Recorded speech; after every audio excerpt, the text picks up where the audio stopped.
ये शब्द बा का अरे सजनवा के अपने केहू केहू से कहत बा सजनवा के अपने अरे सजनवा के अपने कैसे मनई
रूपी दुल्हे और परमात्मा रूपी दुल्हा के बात बा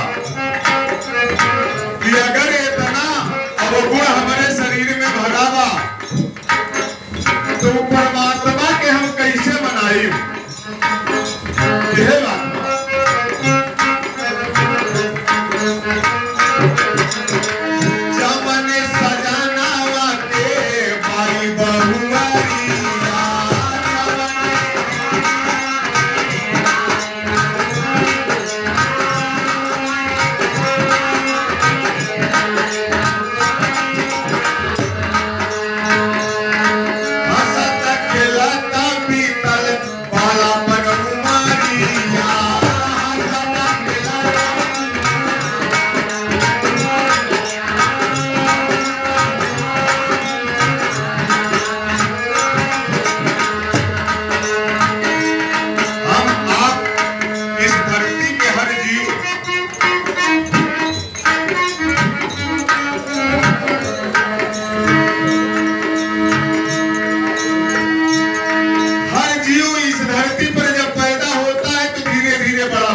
और जब बड़ा होता है तो उसे धीरे धीरे ज्ञान भी होता है और ज्ञान के अनुसार वो अपने कर्म को अंजाम देता है। बात यह है कहा के बाद कि जवाने सजाना के बारी बहुआरिया हंसत खेलत बीतल बाला बनहुआ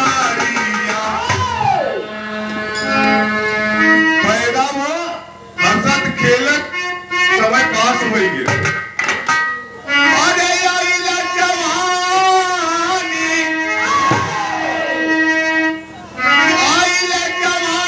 आंगन लगी सजने कैसे मनई होता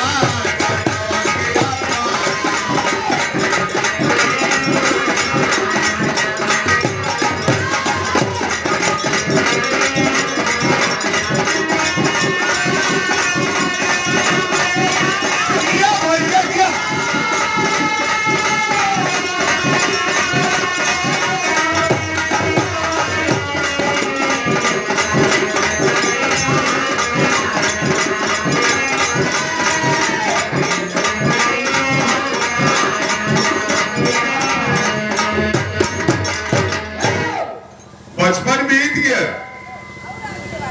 धीरे धीरे जवानी की उमंग आ गई और जब जवानी आई तो लंबा नबी तल जब चढ़ाली जवानी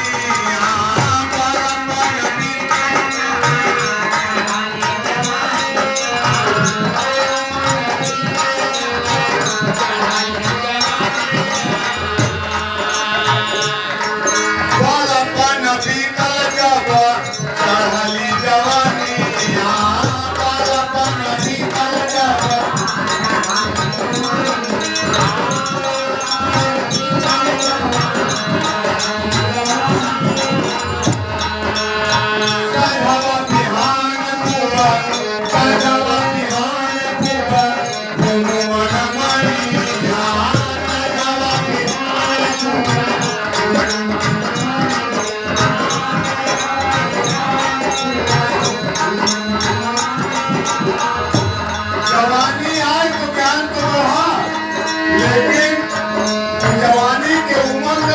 ज्ञान नहीं बा।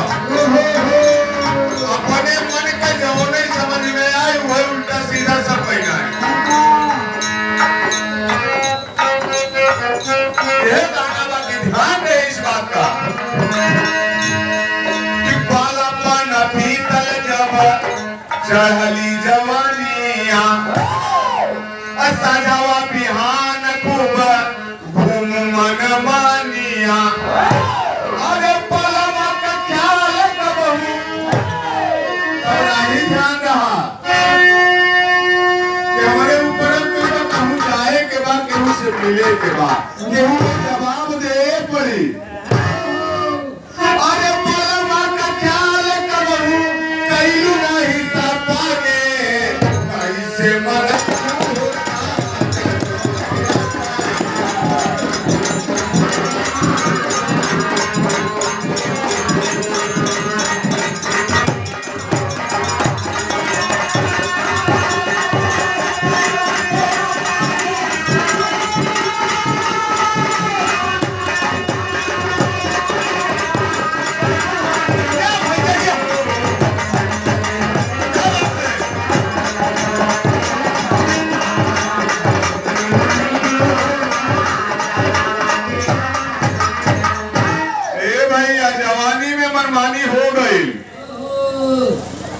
लेकिन जवानी के आगे जब बढ़ा समय तब का हुआ आई न बुढ़ापा जब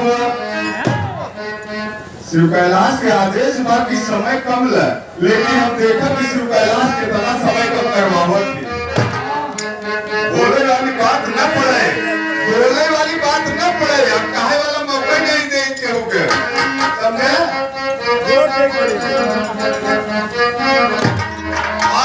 बुढ़ापा जब झूल जाए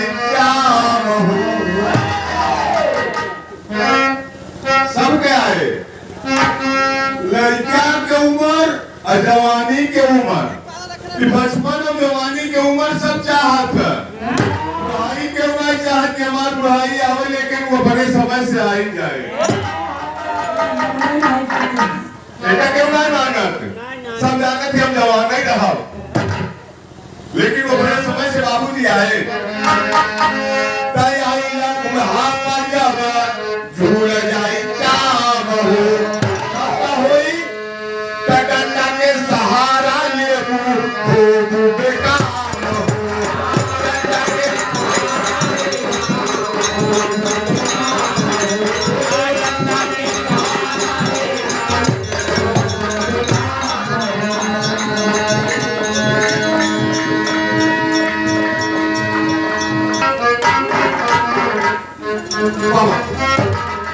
बुढ़ापा जब झूल जाई डंडा के सहारा लेबू बेकार जौने समय पे आँखी से दिखाई न लगे बोल समझे न कहूँ यह जातबा कहूँ वह जातबा वहाँ समय में कौन धर्म कर्म करवा बोला पहले से देता थोड़ी बेईमानी जिन करा मैं कटाई जिन करा खेतवा से न पैदा से अगर जी पौवा तो मेड़वा के जोते न जी बाबू माई बाबू के सेवा करा मरे के बाद बाबू के ऊपर गजनी कैसो कफन लाग देती लेकिन इंसान के देखा बहादुरी तो जियत रहा थी फटाई धोती पहने रहा थी क्या वेद धोती ना पहुंचावत बाबू पहन ले ये हाल बा हमारे समाज का।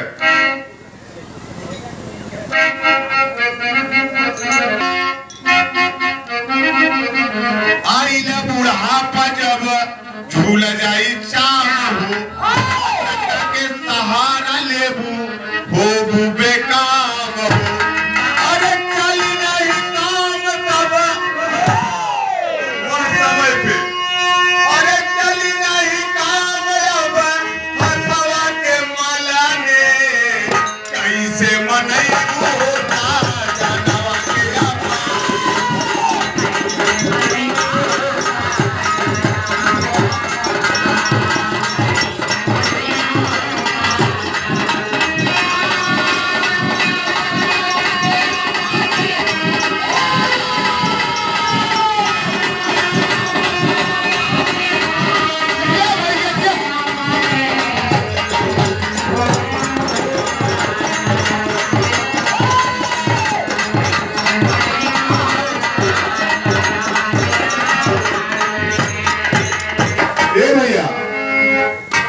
इसलिए समय के रहते कोनो काम करा, समय निकल जाए तो काम में ना आए। फिर ये हमारे लास्ट बंद में कहना बा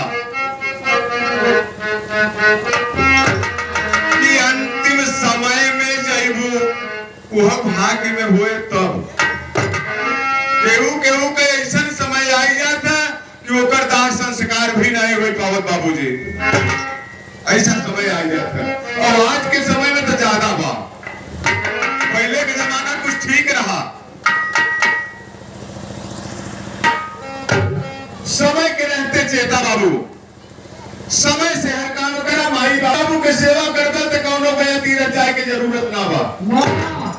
हम अपने समाज से यही कहते हैं कि किसी देवी देवता की पूजा आप मत करिए, सिर्फ अपने माँ और बाप का पूजा करिए। किसी का पूजा करने की आवश्यकता आपको नहीं पड़ेगी। लेकिन क्या करोगे, जो परंपरा चली आई है उससे अन्यायी है। इसलिए कहना बा कि अंतिम समय में जइबू सागर के लहरिया, अंतिम समय में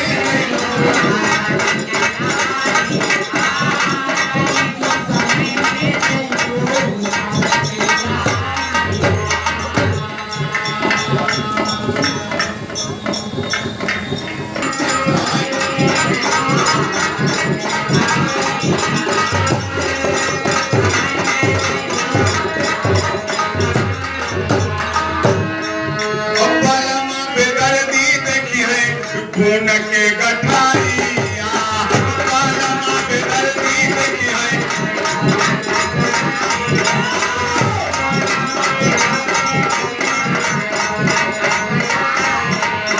अरे चंदन लकारिया से, अरे चंदन लकारिया से मातारी जलाने कैसे बताई